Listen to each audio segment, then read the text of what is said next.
Assalamualaikum warahmatullahi wabarakatuh.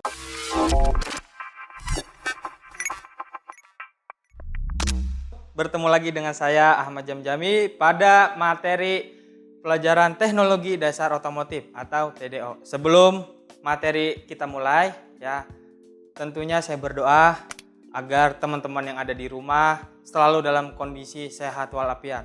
Di masa pandemi seperti ini, jangan lupa tingkatkan imunitas agar tetap sehat. Tentunya agar bisa bertemu lagi dengan saya di pelajaran teknologi dasar otomotif.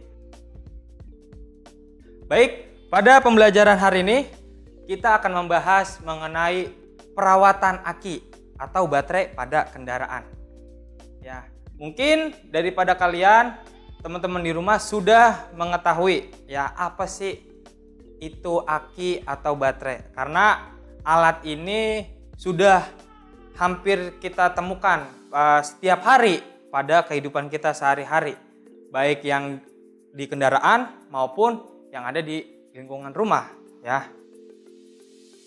Nah, baterai ya adalah alat elektrokimia yang dibuat untuk mensuplai listrik ke sistem starter pada mesin, sistem pengapian, lampu-lampu dan komponen-komponen kelistrikan lainnya. Jadi baterai ini berfungsi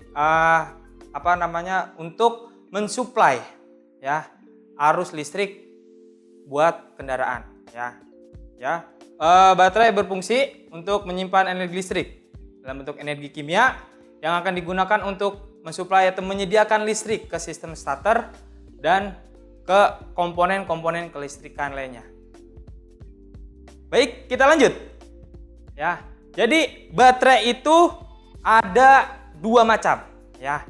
Yang pertama ada baterai basah atau aki basah dan yang kedua ada aki kering ya. Nah, yang akan pertama kita bahas yaitu tentang aki basah atau baterai basah. Ya. Aki basah atau baterai basah disebut sebagai aki yang memiliki cairan elektrolit atau air aki yang berupa asam sulfat. Air aki basah ini mengandung timah antinomin yang bakal cepat habis karena besarnya potensi penguapan. Artinya aki tipe seperti ini kalau terus-terusan kita gunakan, lama akan kelamaan airnya akan berkurang. Ya, maka dari itu kita sebagai pengguna daripada aki basah harus selalu mengecek daripada kualitas atau kuantitas dari elektrolit pada aki. Lanjut. Ya, yang kedua, aki kering. Nah, aki kering ini sering disebut sebagai maintenance free atau aki MF. Ya, di mana aki ini tidak perlu melakukan isi ulang elektrolit, ya. Karena aki kering ini ya, dia tidak menggunakan volume elektrolit tapi menggunakan sistem gel. Jadi tidak usah setiap 1 bulan atau 2 bulan sekali kita mengecek kondisi volume elektrolit karena dia tidak menggunakan air. Artinya dia sudah memang dibuat pabrikan itu jadi satu utuh dengan jadi gitu ya. Nah, sehingga ini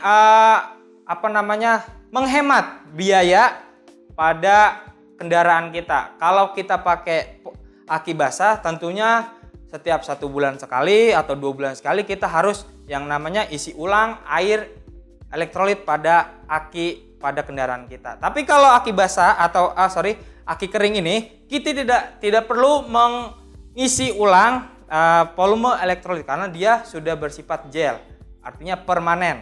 Kalau memang dia sudah rusak, sudah tidak bisa dipakai lagi ya artinya harus dibuang, ganti aki baru. Nah, kalau ditanya mana sih yang lebih baik aki basah atau aki kering? Tentunya dari kedua aki ini memiliki kelebihan dan kekurangan masing-masing. Kalau aki basah tentunya dia lebih tahan lama ya. Kemudian perawatannya mudah ya. Jadi kita tidak usah kalau aki itu habis nggak usah beli baru, karena dia bisa kita isi ulang elektrolitnya. Tapi kalau aki basah, aki kering, itu apabila aki itu mengalami kerusakan, maka kita harus beli aki baru, ya, nggak bisa diperbaiki, ya, karena dia bersifat tidak menggunakan volume elektrolit. Ya, mungkin sampai di sini ada pertanyaan, ya. Baik, kalau memang ada pertanyaan, di situ saya cantumkan nomor WhatsApp saya.